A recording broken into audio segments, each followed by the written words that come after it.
زه ډاکټر نوید خپلواک یم او نن د هاضمې جهاز په حرکاتو در سره خبرې کوم. Movements of GI tract یا د هضمي کانال حرکات. د دغو حرکاتو په واسطه باندې په هاضمي جهاز کې هضم او جذب منځته راځي.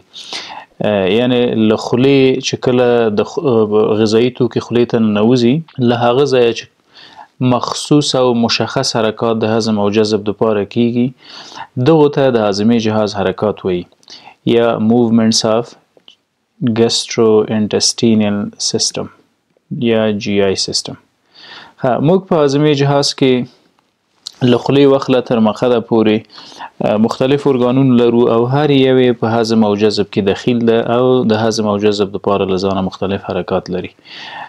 لومړی اورل کویټي یا د خولې خالیګاه. په خوله کې ژامې، غاښونه، ژبه او د دغو د حرکاتو په واسطه باندې سلایوا یا لاړې بالاخره له خوراکي توکو سره یوځای کیږي او خوراکي توکي چې کله هم د سلایوا یا لاړو سره مکس شي د بولس په نامه باندې یادیږي. د بولس جوړیدل په خوله کې کیږي او په دې پروسه کې چې کوم مخصوص حرکات شامل دي هغه ته ماستیکیشن وایي. ماستیکیشن د یا ژول یا چیوینګ دا د ځینو عضلاتو په مرسته باندې کیږي چې هغه ته مسټرز عضلات وایي. مسټر عضلات 4 دانې دي. مسټر همدا رقم ټمپورالس او ټریجیم په نامه چې په هغې به وروسته غږیږو.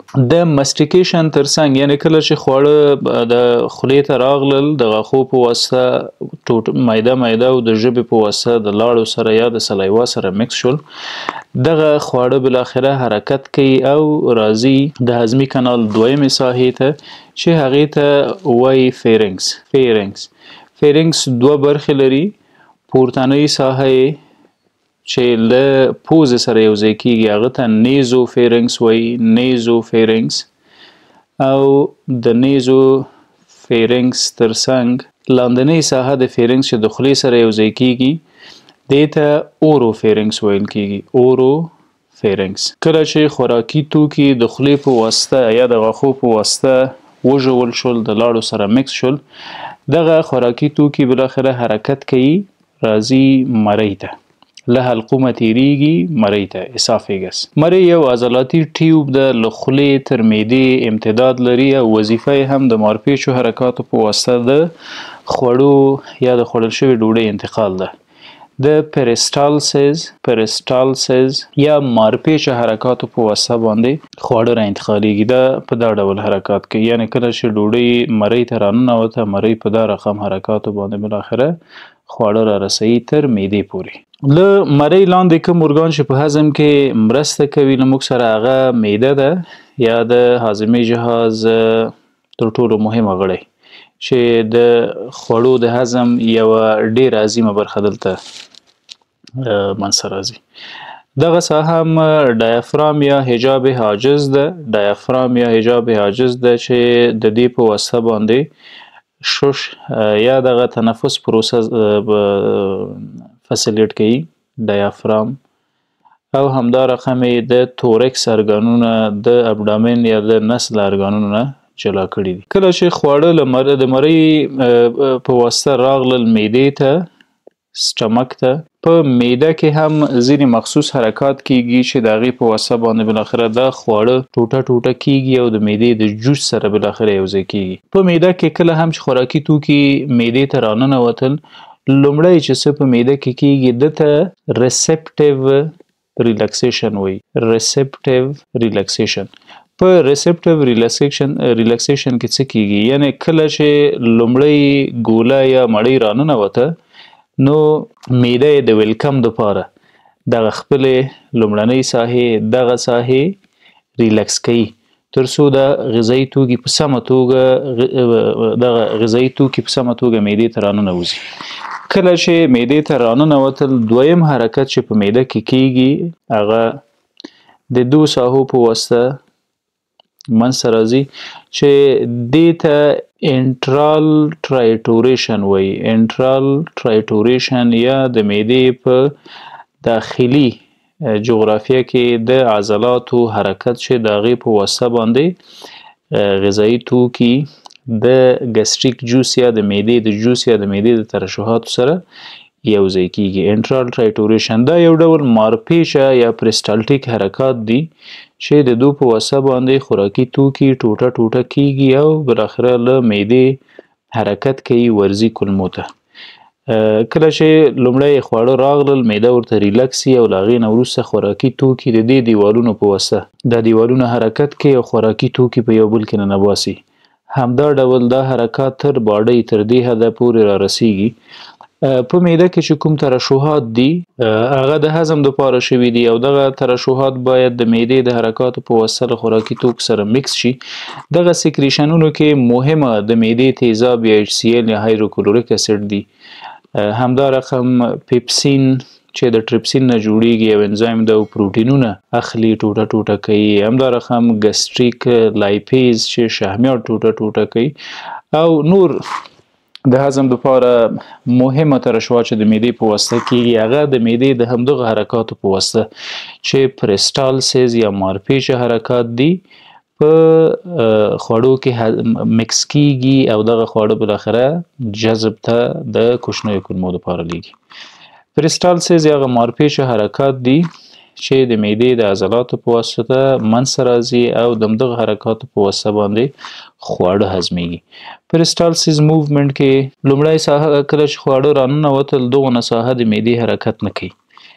کله چې ریلکسیشن فیز خلاصیږي نو میکسینګ فیز کې له دې نه وخله تر دې ساحې پورې معده داسې مارپیچه حرکات کوي عضلات په یو بل کې ننوځي او پکې موجود ترشحات چې هغه عبارت د دغه HCl یا د تیزابو پیپسین انزایمونه دي او هغه انزایمونه لایپیزز چې بالاخره شحمیات اخلي ټوټه ټوټه کوي دا ټول له خوراکي توکو سره مکس کیږي او د معدې د مخصوصو مارپیچو حرکاتو په واسطه د دغه خوراکي توکو سایزونه یعنی فود پارټیکل بالاخره باید 1 تر 2 میلی متره سایز ولري چې د معدې نه انتقال وکړي وړو کولمو ته.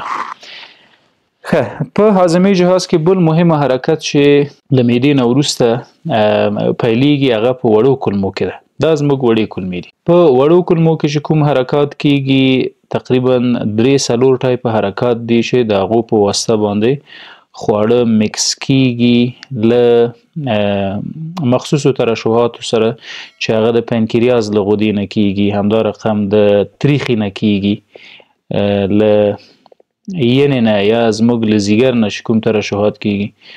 دا د وړو کولمو ساختمان یا شکل په وړو کولمو کې یا سمال انټسټاین یا سمال باول په دوه کې 4 قسمه مخصوص حرکات ممکن دي.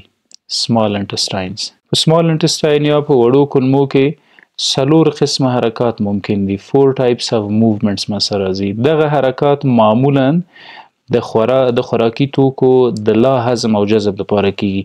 یعنی کله چې د خوراکي توکو سایز 1 الا 2 میلی متره شو ډیر کوچنی شو دې ته معده اجازه ورکوي چې کولمو ته راننوځي. دلته وړو کولمو ته بالاخره وړې کولمې د همدغه غذایي توکو په وړاندې له ځانه څو ډوله حرکات ښیي. یو ته یې میکسینګ موومنټس وایي. میکسینګ موومنټس په میکسینګ موومنټس کې څه منځته راځي دغه خوراکي توکي چې راننوتل کولمو ته دا د تریخي یا د صفرا کیسې له ترشحاتو او د پنکریاز له ترشحاتو سره بالاخره یو ځای کیږي لا پسې هضمیږي او د جذب لپاره مساعد کوي. 2 ډوله میکسینګ موومنټس موږ په وړو کولمو کې ممکن دي. یو ته سیګمنټیشن وایي. سیګمنټیشن په ځینې کتابونو کې دغه د سیګمنټیشن موومنټس ته ریدمیک سیګمنټیشن هم وایي یا په ریګولر یا غیر منظم ریګولر یا ایریګولر بیسس باندې سیګمنټایل موومنټ کیږي په داخل د کولمو کې د هضم لپاره. سیګمنټیشن موومنټس په سیګمنټیشن موومنټ کې څه کیږي ګوري دا وړه کولمه ده دلته زه رسموم دا زموږ وړې کولمې دي. په سیګمنټایل موومنټ کې یا سیګمنټیشن موومنټ کې د اعصابو د خوا د کولمو دا ډول حرکات جوړیږي چې بالاخره کولمې په یو بل کې سره فشار واردوي او قطعه یو بل کې سره ننوځي. له دې خوا که په کولمو باندې فشار د کولمو په دیوال فشار راځي، له دې خوا بالاخره دا ساحې ورځي او په یو بل کې سره نږدې کېږي. دا ساحې او په هر یو کې غذایي توکي بالاخره پاتې کېږي. دې ته وایي سیګمنټیشن موومنټ. دویم حرکت چې په وړو کولمو کې منځته راځي هغه ته پنډولر موومنټ وایي. پنډولر موومنټس پنډولر موومنټس د ساعت اقربه به مو حتما لیدلی وي، دغسې حرکت ته پنډولر موومنټس وایي. پنډولر موومنټس په پنډولر موومنټس کې څه منځته راځي؟ تاسو مخکې ولیدل چې په وړو کولمو کې د سیګمنټیشن موومنټ په خاطر باندې وړې کولمې داسې یو بل کې بالاخره سره نښلي. سیګمنټ د یو بل نه سره جلا کېږي وړې کولمې، او په هر یوه کې غذایي توکي چې له معدې راوارد شوي دي دا پاتې کېږي. دا غذایي توکي دي. دغه سیګمنټونه د ساعت د عقربې په څیر له بیرون نه داخل ته له دواړو اړخونو نه طول و عرضاً حرکات کوي. داسې دې ته پنډولر موومنټ وایي. داسې حرکات په هر سیګمنټ کې چې د سیګمنټ یعنې لومړی د سیګمنټیشن موومنټ په واسطه باندې داسې کوچنۍ قطعې یا سیګمنټونه جوړیږي، بیا په هر سیګمنټ کې پنډولر موومنټ یا داسې د ساعت د عقربې په شکل موومنټ یا حرکات کیږي چې په خوړو کې تر ټولو کوچني او مفید ذرات هم د جذب او د هضم لپاره آماده کړي. دغه حرکات د عصبي سیستم لخوا سنټرل نروس سیستم لخوا اداره کیږي. پکې انټریک نروس سیستم یا هغه مخصوص عصبي سیستم چې په داخل د هضمي کانال کې موجود د ډیر داخل ده، همدا رقم اټونامیک نروس سیستم یا د اعصابو هغه سیستم چې په اتومات ډول باندې کار کوي، زموږ غیر ارادي عضلات او غیر ارادي حرکات را کنټرولوي، هغه ټول په دغه د حرکاتو په منځته راتګ یا په جنریشن کې زموږ سره دخیل دي. په پنډولر موومنټس او سیګمنټیشن موومنټ باندې پوه شولو. همدا رقم بل ممکنه حرکت چې په وړو کولمو کې موجود ده هغه پریسټالسیس موومنټ دی. پریسټالسیس یا مارپیچ حرکات. په پریسټالسیس یا مارپیچ حرکاتو کې چې د ډواډینم یا د کوچنیو کولمو د لومړنۍ برخې نه شروع کیږي تر آخري بخشه پورې د یو موج په شکل باندې دوام کوي. د دغو حرکاتو په واسطه باندې خوراکي توکي لا پسې ځپل کیږي او جذب او هضم ته آماده کوي. یعنې په وړو کولمو کې دا ډول مارپیچ موجي حرکات کیږي سر تر پایه او خوراکي توکي اخلي او بالاخره په یو بل کې سره ریز مریز کوي او جذبوي. که فرضاً دا زموږ وړې کولمې وي، وړې کولمې دغسې فولډونه لري. په دغو وړو کولمو کې که چیرې مارپیچ حرکات داسې ګړندي او تیز حرکات وشي، د دغه حرکاتو په ترڅ کې د وړو کولمو دیوالونه د غذایي توکو سره په یو نږدې تماس کې راځي او د همدغه موقع نه په استفادې هغه خواړه چې د جذب لپاره آماده دي هغه جذبیږي او د وینې جریان ته ننوځي، او هغه خواړه چې لا نور هم باید تجزیه شي د هغو هضم منځته راځي او په کولمو کې له موجودو نورو ترشحاتو سره یوځای کوي. د پریسټالسیس موومنټ یا د مارپیچ حرکاتو ترڅنګ بل ممکنه حرکت چې په وړو کولمو کې موجود ده او هغه بالاخره د هضم او د جذب پروسه لا هم پسې پر مخ بیایي، هغه مخصوصه کمپلیکس حرکات دي. مخصوص کمپلیکس او مغلق حرکات دي. کمپلیکس یا مغلق حرکات دي چې ډیری وخت په ځینو کتابونو کې د فاسټینګ موومنټس په نامه هم یاد شوي دي. فاسټینګ موومنټس څه معنی؟ یعنې هغه د کولمو هغه حرکات چې په ولږه کې منځته راځي. دغسې حرکات معمولا په معده کې هم منځته راځي په ولږه کې. فاسټینګ موومنټس کې څه کیږي؟